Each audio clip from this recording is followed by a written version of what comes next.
Hey, everybody, and welcome back to the podcast, episode 146 today. We are going to take a look at, a deep look at, those three buckets of tax planning implementations. So if you don't know what that is, we're about to define it. We're going to jump into it here in just a moment. But as always, let's take a brief moment and thank our episode sponsor.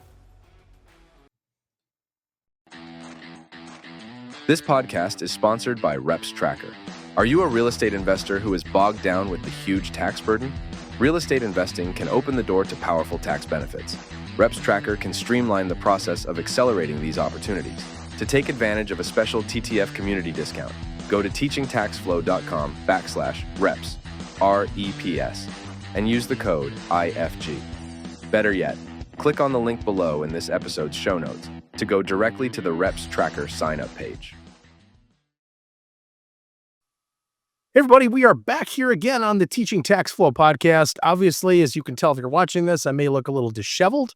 And, I should say, I forgot to shave, but I think I always forget to do that. Chris, remember to shave his head. Beautiful, beautiful, stunning gentleman. So we are coming off of an amazing time, I should say. Amazing's kind of an understatement, Chris, if you echo that too. I mean, we just got back from Taxposium, right? Put on by the NATP. So, you know what? Here, let's do this. Let's take 30 seconds. Give us your thoughts on that event, what it is, and what a fun time we had there. Absolutely. So this is our third visit to Taxposium for you and I in Teaching Tax Flow. It was an awesome event. And what Taxposium is it's a collection of usually about 1,000 to 1,500 tax professionals, most of them enrolled agents and CPAs. Most of them own tax and accounting firms, but pretty much all of them work in a firm at least, but the vast majority are firm owners, put on by the National Association of Tax Professionals, which is a very large trade organization. The Taxposium, I mean, they and NATP and many of the other professional organizations have a lot of educational opportunities, and this was definitely an educational opportunity. However, this conference is a little different, and there is the educational component, but there's also the social and connection component as well. So they have a large trade show and they have people coming in from all over the country to connect, to network, to talk about technology, to talk about new trends in tax. With OB3, one beautiful bill, one big beautiful bill act passing a few weeks ago. It definitely changed a lot of things and we had to pivot on some of our presentations. However, this is our third one, John. This year was in Las Vegas and Caesar's Palace. So that was an honor, just personally to present there. I've had the luck to present elsewhere in Vegas, but never at Caesar's Palace. That was pretty sweet. And then it was previously in Orlando was it the Dolphin, and then in San Antonio. Honestly, I think San Antonio was my favorite out of the three so far.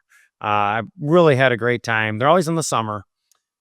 We've been very fortunate, and if you're part of our Tax Pro meetup group and you're listening, thank you, or watching. We have developed an amazing, I don't know how to say it, John. I don't want to call it a posse, but just a really deep friend group that we enjoy being around each other.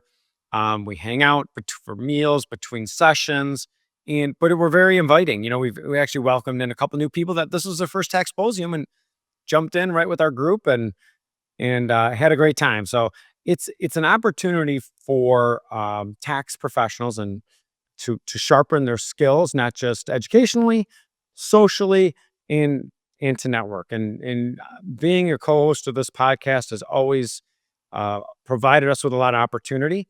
But I'm going to tell you, a lot of the special guests that we have, they're either coming from one or two places. One, there's someone that we've been working with in our private CPA firm for many years, integrated CPA group.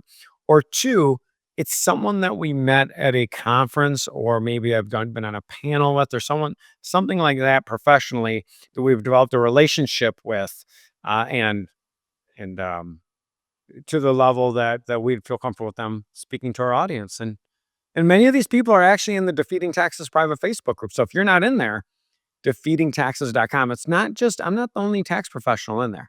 There are tons of really qualified tax professionals. Yeah. And being that there's a lot of taxpayers that are listening to this, right? I promise you that your CPA or EA, basically your tax pro, was not trying to reenact the Hangover movie while we were at Caesar's Palace. At least that we've seen. So they behaved themselves. They got their continuing education credits, learned some stuff, and you'll be seeing that soon. So, Chris, on this topic that we're going to talk about today, right? So we're jumping into those three buckets of tax planning implementations. So I kind of emphasize that the implementations, right? Like that's the key word here. Sure, buckets are important, and there's three, whatever, in tax planning. So let's start this off. Actually, let's go back some time. We kind of need maybe we had some music or something in here. Right. It's a time traveling Like way back when. Bill and Ted's Um, Excellent Adventure, it, or we could do a God, little. it's a great movie. We could do a little Wayne's World. Oh, that's a good movie too, man. Oh, now we're talking about the Hangover movie. Yeah, there's a lot going on here. Uh, so let's define for a lot of people that may not know what it is. I mean, I'm sure tax planning, right? Everybody can kind of take a guess at what it is, right? It's planning taxes, yada yada yada. But that's something that you and your firm, I mean, you personally, over recent years more than ever have really shifted into because a lot of people aren't doing it because they think it's completely out of touch. So maybe let's start off, define that for us a little bit, and then we'll get into, the buckets of the implementations and what those implementations actually look like. And I would So around say, first base, yeah, it's a sports analogy. we've been leading for over a decade in our private CPA practice with tax planning and strategy. We obviously work with clients on what we call tax compliance work. I'm going to define that difference for you in a moment. We've been doing tax compliance work for well over 20 years.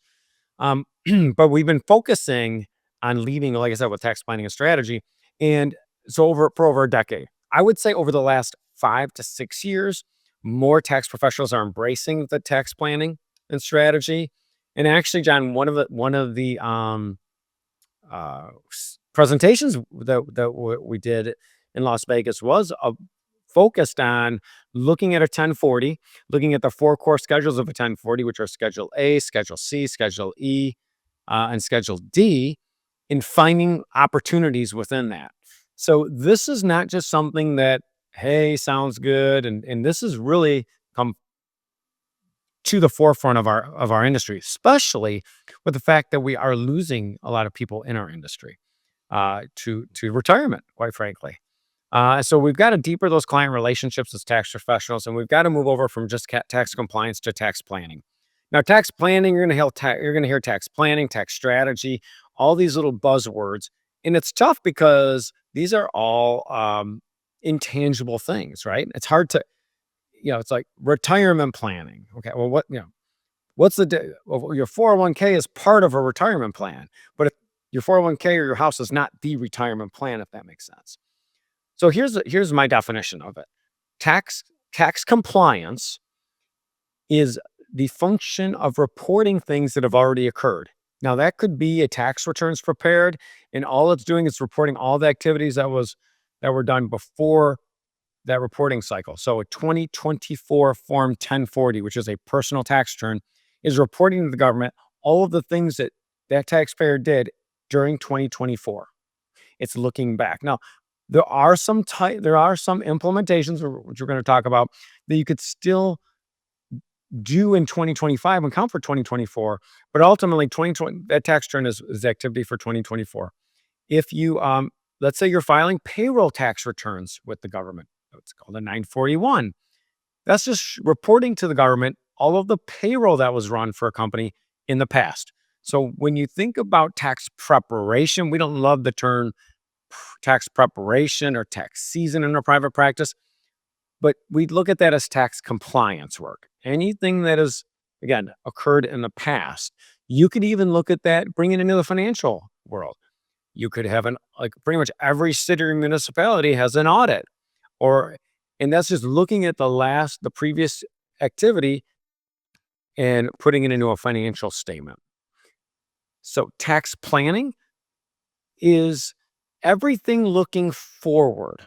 Okay. So when you're with tax compliance is looking backward, looking forward. So when it comes to making decisions are part of your tax plan, if you're an individual, and it could be on the individual level, such as should I buy primary residence? Should I buy a rental property? Should I invest in a Roth? Should I put my money into a traditional IRA? Should I convert? Should I buy a new vehicle? Should I lease a new vehicle? All, and especially for business owners, what type of entity should I consider? All the woulda, coulda, shouldas, all of the things looking forward is my definition of tax planning. And when you do that too, it's a couple things there that I'll point out too, and then I'll reference some other many conversations that we've had around this. Is it's basically the windshield and the rearview mirror analogy, right? Like the That's a great analogy. windshield, it's very, very wide open. Everything is in front of you. Things are moving around, right? You're passing by things. That's the planning perspective. The compliance or the tax preparation, I say it lightly, and I'm Mhm. about 800 Sure. miles away from you, so I can say these words, right? Right. They're, you look back, it's a very, very small vantage point. It's very defined. Here's the outline of your rearview mirror. Everything's behind you. It's moving much slower. It's static. It's done. It's set. Mhm. What I really like about tax planning and in full transparency, right? Like you've been doing this a while. I've known you for 2.5 decades. Mhm. I can't wait till we've known each other 3 decades. Like that's a good number, Oh, right? man, I'm gonna They're be really old. I'll always be younger than you though. I Like know. that's something that's never gonna change. They're but with this whole planning things, right? Tax planning, there's so much power to it because I didn't even know so many things you can actually control. Like I remember one of our earlier podcasts, I think we may have done one, about owning the relationship that you have with the IRS. And some people may say, well, what in the heck are you talking about? Like they Mhm. send me a bill, I pay it. What do you mean I own the relationship or can? And we're going to get into these things, right? It's having the knowledge, having the partners, having the people, the resources. It helps guide your decisions that you make. I mean, sure, as everybody goes into business or anything, right out of the gate, you look at it as, oh, right, great, I can expense this, blah, blah, this is a Right. deduction, this is a deduction. You feel like that's it. But even if you're not in business, if you're not self-employed, there's a lot of crap you can do. And you shouldn't say crap, but you have to have the right people to do it, right? Exactly. Exactly.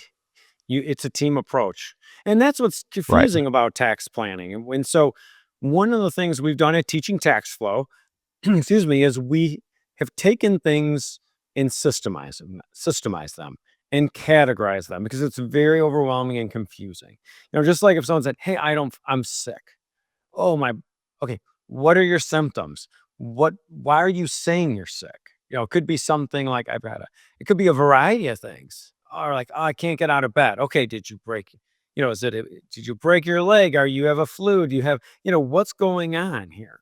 Um, so yeah, so within Teaching Tax Flow, we have a proprietary system where we work through 4 steps of tax planning. And I like your analogy about the rearview mirror. Like we can't change what we just drove through. We can learn from it and we can say, you know what? That was pretty darn good. Like think about going on a road trip. You come down to Nashville quite a bit. You fly a lot. Sometimes you drive. There's certain times of the day you want to leave for a long trip. There's certain times of the day that you don't. So learning from that. And then we also know, and we talk about a lot, is that ideas are cheap, implementation's valuable. So just because someone's on, and again, we have content on TikTok and Instagram, so I'm not saying that that's a bad thing, but many times that type of advice is misapplied to someone's situation. So ideas are cheap. What's important is implementation. But even implement tax planning implementations sometimes could be confusing. So that's where we really broke it down. And all this experience is really coming from our private CPA practice. And part of our mission and passion is to share it with as many people as possible. And I hope, if you're listening to this or watching this, that you are doing some type of tax planning and implementation. But even more than that, if you've never been exposed to tax planning, you're the type of audience we want to touch as well. We want to get this out there. Um, so but it is vague, right? Sometimes we say, "Oh, tax planning." Okay, well, let's talk about this. Implementations. We've determined that implementations for tax planning come in 3 different buckets. I like the bucket approach or categories, you could say. And one of the laws of Teaching Tax Flow is that cash flow and tax flow are different things. Cash flow is money that came in or out of your pocket. Tax flow is your after tax or tax benefit or tax burden of your decisions. So each of these buckets, we've identified a level of cash flow, a level of tax flow, meaning tax reduction or tax benefit, and duration. Is this a strategy or something that you're going to do, or an implementation rather, that is year by year, or is it a long time duration? So, and I'll give you an example of each strategy in each of these buckets as we go along. So, yeah, let's start off with the most basic bucket. I'm And sorry. it is really good too. You mentioned, tidbits, like we're on social, we have content out there. Some of it too, I feel, and I know we've talked about this, is not all of it is incorrect information. There's a lot of it out there that's just off in la la land. But Right. if you don't actually see it all the way through or don't know about it all the way through, you only know a little bit of it, it can get you in a lot of trouble. I mean, it's Absolutely. basically misrepresented, right? I mean, I would say, Chris, tell me if I'm wrong on this one. Probably the number one and the number two that I see is, and you know what, I'm never gonna say them because I know you're gonna talk about him here. I'm not gonna steal your thunder, but there is a lot of stuff out there. AKA, don't listen to a TikTok and pay your kids and buy a truck. Two things. Right. So Exactly. I mean, here we go. the point you have is you're wi- using text planning implementations is kind of like playing, kind of like having fireworks. They're beautiful, but you have to light them properly, right? So Oh, having the wrong implementation partner could make you worse off than if you did nothing, right. actually. That's a great, what, we need to Yeah. do like an animation of that, like lighting things on the wrong end. Like Absolutely. what kind It of could be what kind of terrible. explosive thing that would be. So no, it's a So good tax one. planning Go. implementations, many times you need what are called implementation partners to make this happen. If if that's you and you some of this might sound like, gosh, I should be doing this. I don't know where to start. We've got a solution for you. John, you know it well because you designed it actually. Go to our hub, teaching tax law. I think it's .com/hub. I'm sure you could put a link to that in the show notes and reach out. We are very diligent. Part of going to the Taxposium events of the world and some of our other things we do is to make sure that we are vetting and working with the proper implementation partners. And that could be something as easy as, like you just mentioned, John, let's start with behavioral. Okay, let's start with that, and we're gonna bring home your example. John, you actually have some good examples and analogies today. Sometimes you're out in left field, You but know what? I'll take them when they come in, man. That's, like we started this episode off talking about Taxposium. I love going to these because everybody knows, I say it all the time, like I'm not a tax pro. I'm not. We'll say like I don't even know what to call myself. It's like a tax, I don't know, sponge or something. Although, I will say this to a couple members of our mastermind group, gave me a really, really good compliment this week. And they said, you know what? Because I thought I said something that's like, oh, I don't know jack about taxes. I'm the dumb guy here. And then I don't know, I followed it up with something. They go, "You know what? You actually probably know more than you give yourself credit for." So, I mean, I think that's like a true testament to teaching tax flow, right? Like everything, and this sounds like an advertisement, but it's true. If somebody's just chiming into this is, a lot of this stuff we're taking, which is very, very detailed, very, very, intimidating, like high level stuff, and we break it down. And that's Mhm. really because I think that's like the glorious thing about our relationship, right? Is you get too far in the weeds, I like throw a rock at you and bring you back to the real world for the average Joe, and then we trek along back into it. Which this is probably the best example of we could go deep or we can stay very high level Right. on a lot of this stuff, right? Yeah. So think about these buckets: tax planning implementation. In that first bucket is what we call behavioral. So this is something that when we think about the cash flow, meaning how much money is going out of your pocket or your net worth to make this happen, and it's going to be none. Okay. What's the tax flow effect? It's usually a bit little low to medium tax benefit, relatively. Still pretty good, right? If no cash is going out and you've got a tax benefit, that's pretty good. What's the duration? Year to year. So I'll give you a couple examples of this. Again, diagnose, prescribe, right? But you look at, should I put money into my retirement account? Should I put money into an IRA? Or should I, sure, is it going to, like, you still own the IRA or the money was in your brokerage account. So maybe it doesn't really cost you anything. You still own that IRA. Mhm. It's not like you purchased a vehicle and you drove it off the lot and it went down in value. Is there a tax benefit? Yeah, there's a tax benefit, either a Roth or a traditional. They're different types of benefits. What's the duration, year to year? Okay, I could put money into my Roth this year, not put it in the next year. I could do it the year after that. Those are, and another example would be paying your children, right? Should I pay my children if they're doing, no, we have we have other content on there. We want to make sure that you're paying your children reasonable compensation for what they're doing. But ultimately, the money's not leaving your household, right? It's not leaving your household. So there's really no cash flow. And there's a tax benefit, not a big, huge tax benefit, but you're getting it out of a higher marginal tax rate into a lower or none. And it's a year to year. Maybe this year my child worked for me. Maybe the next year that child didn't work for me. And so those are examples of behavioral tax planning implementations. I'll give you one more: health savings account contribution, right? So it's not that you put money in a health savings account and it's not your account. That's your account. And as long as it's used properly, it's the growth and income's tax free. So, in part of, like you're saying, John, part of the implementation partners is, hey, I've got okay, I'm thinking that I should hire a family member. Great. I don't know where to start. Part of the teaching tax flow. We had a whole episode on modern payroll with the folks at Gusto, but let's get you set up with them. They're typically you're gonna get really well taken care of no matter what, but especially if you're part of the teaching tax flow community, they might even offer some type of promotional code that's for our community members. So again, that's just an example of those behavioral tax planning implementations.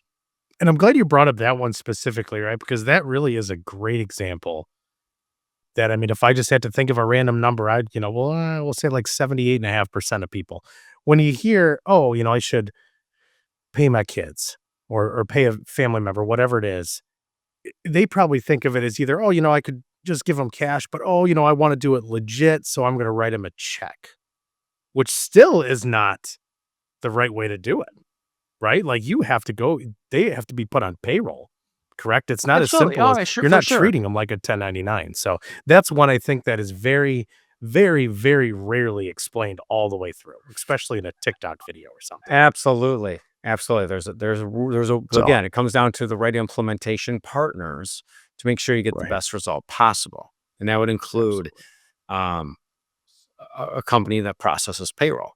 So those And are we'll put in that factors. one, we're going to put some links in the show notes to the episodes on those, because that's a whole nother discussion. Well, you're going to like this because my examples for the next two buckets we also have content and episodes on. So the second bucket would be a tax advantaged investment. Now, before I jump into this, I want to let people know, just like tax strategies don't like to be single, they like to mingle, they like to jingle, they like to be blended and stacked. Okay. We have clients that utilize all three buckets of tax planning implementations in 1 year. They're not, think about it like tires on a three-wheeler motorcycle. I guess you wouldn't call that a real motorcycle, the hardcore people, but they're tires. You don't, if one tire needs to be inflated, it doesn't mean you inflate the other two, right? You just fix that one. So they could be utilized. I know it's a bad analogy because I'm not a motorcycle and car guy like you are, John. So that's why you're, but Hey, you it's could all good. utilize, it's not all or nothing in each bucket. Let's put it that way. So tax advantage investments, typically their cash flow is going to be higher, right? Typically higher, which is usually over $100,000 to be involved in one of these type of investments. Usually you're going to be something called an accredited investor. The tax flow is typically medium. So in general, if you were to partake in a tax advantage investment that gave you an immediate deduction on your tax return that you were able to take, you're probably going to see about a 30 to 35% tax reduction or deduction that first year. So that's pretty significant, right? Which I would say But the that's cash flow is still more frank. than the tax flow, right? You're still putting $100,000 into an investment and getting a $35,000 immediate tax deduction, tax benefit year one, but you still own the investment. Go ahead, John. And when we're talking about these, I mean, that literally is, I mean, owning the relationship, right? Like, you're not getting a bill at that point. You know what the bill's gonna be. I mean, if you plan for it, you could forecast and say, "I know exactly what I'm gonna owe," Right. and no surprises. So you've got so it's a tax. So you've got high cash flow, medium tax flow. The duration is long term, which is actually good. So some of these, this might be an investment, and we always say don't let the tax tail wag the dog, but it could be something that you own for between 7 and 15 years. A quick example, which is a podcast episode that we have, was talking through investing in oil and gas. Now, obviously, speak with your financial advisor about this. We're not suggesting this at this point. But we do have a podcast episode specifically on that topic. That is just an example of a tax-advantaged investment. So there are several out there. So that's the second bucket. And third, final, is a tax mitigation strategy as our third tax planning implementation. The cash flow is typically low to medium, right? About a $50,000 minimum, but your tax flow or your tax reduction is very high. In that case, probably $75,000 to $80,000 on a tax reduction on that type of investment. And the duration is one time. A great example of a tax mitigation strategy would be leveraged charitable giving, which we have a podcast episode on. Yeah, we're not suggesting you go do that. It's an example of a tax mitigation strategy. And as you could see, we have clients in our private CPA firm that utilize all three buckets, and they all have their place in understanding that duration. Because remember, not all tax deductions have to come in year one, is very important. Right. Absolutely. Absolutely. And Chris, these ones, before we kind of wrap this up here too, when did it dawn on you? I know we talked about it a little bit that you're like, we need to make this into buckets so people understand these things.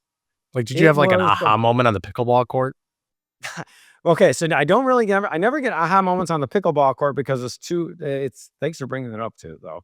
Oh, Yeah, by I the had way, to. little Taxposium shout out.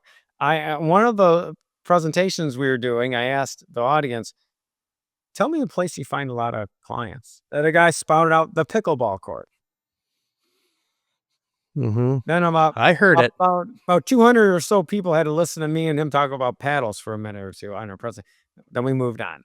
But I wasn't on the pickleball court, but it was probably about November of 2024. And these things come to me when I'm out for a run or walk, typically. So, yeah. And then it really just started diving into like, okay, it all comes from, and I know this sounds corny, comes from you, the listener, the watcher. It comes from you, people that I'm working with on tax planning and strategy, because I'm constantly trying to figure out easier ways to explain these things that are digestible and understandable. So that's where it comes from. And yeah, just like people with defeating taxes group.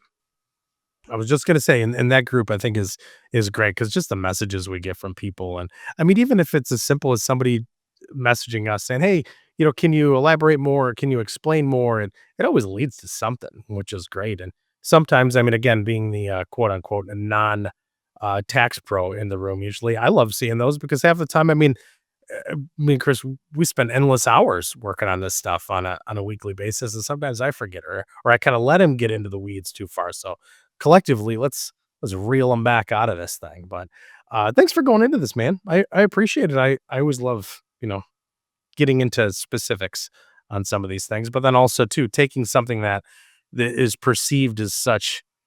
It's obviously high value, but like it's out of reach for so many people, and bringing it back down and diving into it and separating it out, I think is very, very important, obviously. Yeah. So I'd say, hey, we'd love to hear from you. If you have a comment, let us know what your favorite tax planning implementation is. And that'd be great to hear. And if we don't have a content on it, we'll make some. that's the fun part. Keep us busy. Keep us busy coming up with stuff.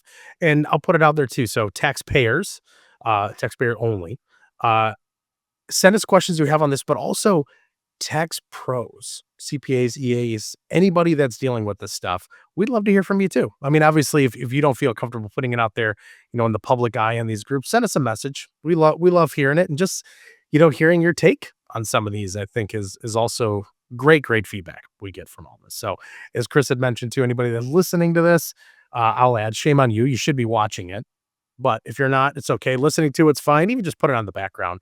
But more importantly, also subscribe to the YouTube channel that we get the notifications when these do drop. Obviously, we're creeping up on 150 episodes of doing them weekly. So if you are still with us, we appreciate it. Hopefully the content's gotten a little bit better. Don't go back and listen to like 1 through 20. If you do, the equipment sucked. Let's be honest. We were so focused on getting it out there. We're like, we'll deal with details later. Great content, but the delivery tweaked a little bit. Obviously, around the episode, actually, I think at episode 100, we went to video. So obviously, you won't find video before that. But check out the stuff. Let us know what you think. Share with a friend, family member, colleague, anybody you think of. Heck, go up to somebody on the streets, tap them on the shoulder, and said, "Hey, I got a great podcast for you," and see what they say. If they don't punch you in the throat, hey, maybe they'll thank you. But check it out. Stay in touch with us. We love it. And we will see everybody back here again next week as we do creep towards that episode 150. Show notes, obviously, as I'm pointing down there off to the side. Lots of links, resources. Follow those. Don't be lazy, as I started saying a while back. They're right there in front of you. And we'll see everybody back here again next week. Different date on the calendar. Completely different topic. See everybody soon.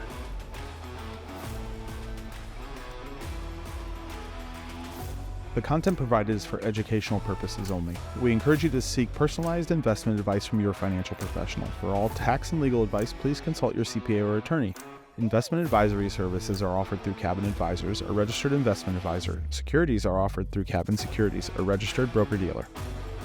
The content of this podcast does not constitute an offer of securities. Offerings can only be made through an offering memorandum, and you should carefully examine the risk factors and other information contained in the memorandum.